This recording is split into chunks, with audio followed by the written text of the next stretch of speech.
It's probably not surprising that most Americans agree that our tax system is complex, confusing, and inefficient. According to the research conducted in 2018, if all federal, state, and local taxes are taken into account, the rich households of Americans, the upper class, paid an average effective tax rate of 23% in 2018.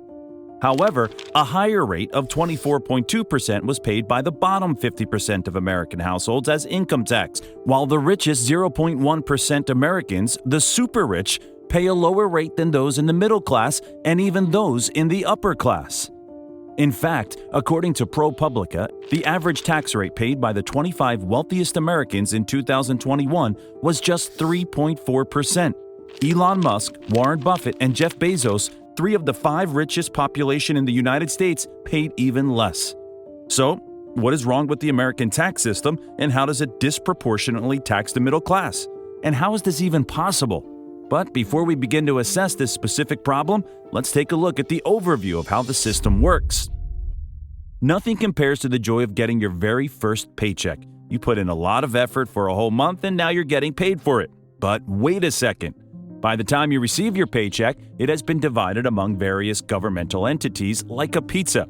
A huge chunk of your income has been cut off as a tax, because it is legally necessary for companies to deduct income tax from every employee's paycheck and deposit the money with the Federal Reserve Bank. Taxes, particularly income taxes, have existed for as long as we can remember. The United States, though, wasn't always like that.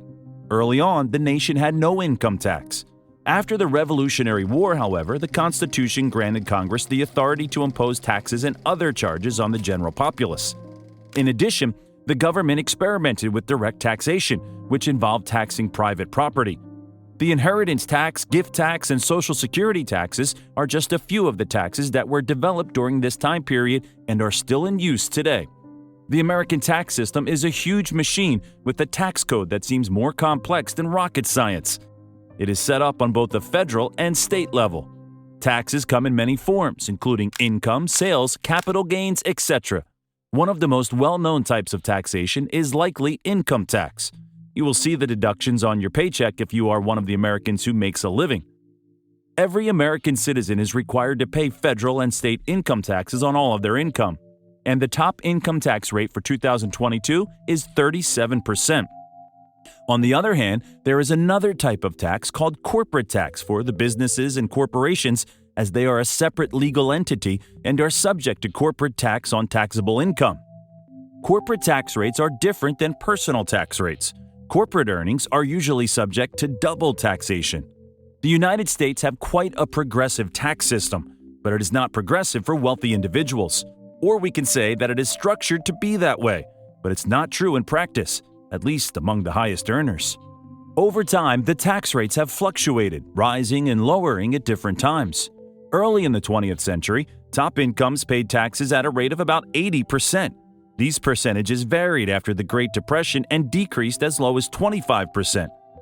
So, the tax rates that the wealthy pay have decreased in recent years as more wealth and income have accumulated in their hands. The wealthiest who pay comparatively little tax are favored by the tax code. Since ProPublica identifies names, let's be more precise here. Warren Buffett, the billionaire owner of Berkshire Hathaway, really pays 0.10% in taxes. Jeff Bezos of Amazon owns 0.98%. Elon Musk paid a comparatively high rate of 3.27% as the child's father. Additionally, each state in the U.S. has a distinct tax indifference. In other words, it said the tax systems are upside down, with the poor paying more and the rich paying less. In fact, the majority of Republicans and 2/3 of Americans agree that the rich should annually pay taxes on a percentage of their wealth. Even Warren Buffett, a multi-billionaire investor, is renowned for claiming that his tax burden is lower relative to that of his secretary. According to research, lower tax rates are also linked to greater income inequality, making America one of the most economically unequal societies among advanced democracies. It is creating what they call an inequality spiral. Many of these trends have grown even worse over the past 2 years, during which the COVID-19 pandemic has disrupted tens of millions of Americans' livelihoods and caused widespread financial insecurity. And if we talk about U.S. corporations, there is no doubt that U.S. corporations are global leaders. And it turns out they are also global leaders in tax avoidance, giving rise to concerns in Europe and elsewhere that their tax planning innovations have reduced government tax revenues. The ability to obtain favorable tax treatment from lawmakers has also been available to advocates for business, industries, and other interest groups. These organizations are now even wealthier and more powerful thanks to the thousands of tax benefits. Due to this procedure, the playing field is now much more uneven. At a glance, it may look like U.S. companies are taxed at higher rates on more of their income. However, the biggest and most profitable U.S. corporations have found ways to shelter their profits from federal income taxation for decades. At least 55 of the biggest firms in America did not pay any federal corporate income tax in their most recent fiscal year, despite making large profits.